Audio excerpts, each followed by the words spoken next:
Қазақстанда келешекте осы көрші елмен 100% бір соғыс болады.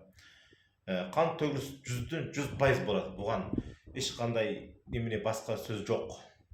Менің аузым жаман деп айтпаңыздар. Не үшін десеңіз, бұл осы тарихтан бері қарай келе жатқан. Ал енді біздің ата жауымыз кім? Біздің ата жауымыз өзбек емес, қырғыз емес, бұлар біздің түрік көршілеріміз, түрік бауырларымыз. Біздің ата жауымыз орыс пен Қытай. Ал енді қазақ халқы қалай тыныштықта қаласа да, қандай өзіні мықты ұстаса да, ойбай көрші елін қандай құрметтесе де, бірақ шекара болғаннан кейін бұл ата жаумен әйтеуір соғыс болады. Әрине, ол соғысты қазақ көтермейді. Қазақ әрқашан тыныштықты қалайды. Бірақ менің айтатыным, қазақ халық келешекте біздің жерімізге, топырағымызға, біздің шекарамызды бұзып, біздің жерімізді иелеп алуға біздің осы көрші елдер әйтеу бір күні істейді. Бұл мүмкін 5 жылдан кейін, мүмкін 10 жылдан кейін, мүмкін 15-20 жылдан кейін. Бұл мүмкіндік 100% бар, жоқ емес. Бұны ойбай, біз ешкіммен соғыспайық, одармен келісейік, немене әрбір қосым ондай немене қалаймақан бір-бірімізге тіл тигізбейік. Ода тұрған жоқ.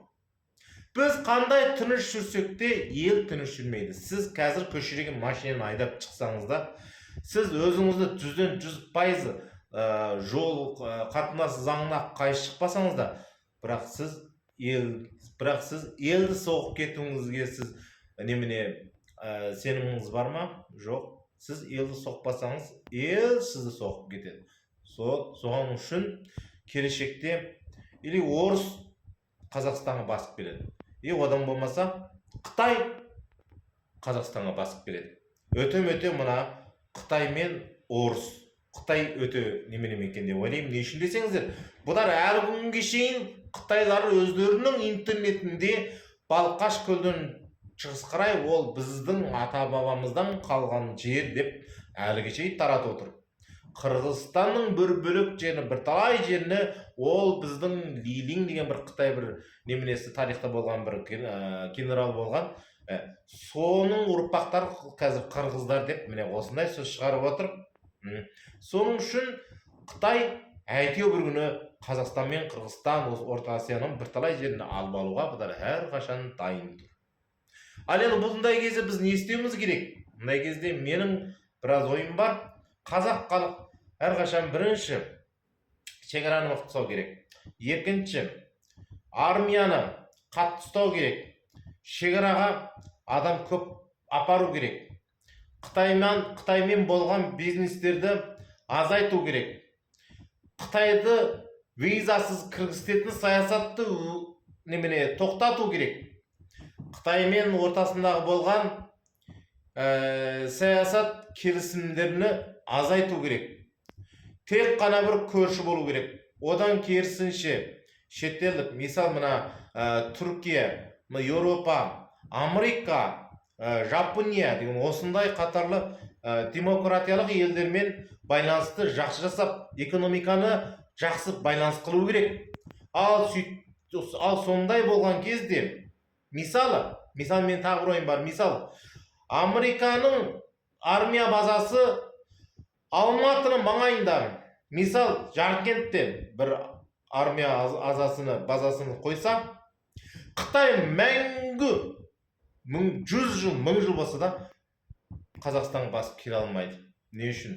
Американың армиясынан қорқады. Американың осындай күшісінен қорқады. Оның үстінде менің тағы ойым, қазақ халықтар, жастар немене ойын дегенде тыстаңдар, ән дегенде қояйық. Қолымыздан келіп отырса, бұл батыс жақтағы елмен жақсы байланысты жасап, балаларымызды сол жаққа апарып үйретіп, білімді үйретіп, содан кейін өзіміздің осы армия қосым жақтағы осы технологияларын бәрін жақсы көтерейік. Ал сол өзіміздің армияның жан санымызды көбейтейік. Ал сөйтіп өзіміз мықты болған кезде көрші ел бізді ештеңе қыла алмайды. Өзіміз бос, өзіміз шекараны ашып тастап, өзіміз сол Қытайның экономикасына қарап, ойық қолымыз жайып отырған кезде қазақта ешқашан келешек болмайды. Әрқандай уақытында керек болса, ертең болсын келіп қана кеңгірттен сыға қарады. Сыққаны сықты, бұл Қытай жүзден жүз сығады. Қазір Жапондағы сияқты жылына миллиондаған осы Қытайлардың да турист деп апарады, экономикасын әбден саяхатқа, туристқа үйретіп ал енді қазір туристтарды жібермеймін деп Жапонды қинап отыр. Бірақ бұны Жапон баяғыда 10 жылдың алдында бұларда біліп алды. Соның үшін Қытайның туристінің экономикасына онша бұлар сүйенген жоқ.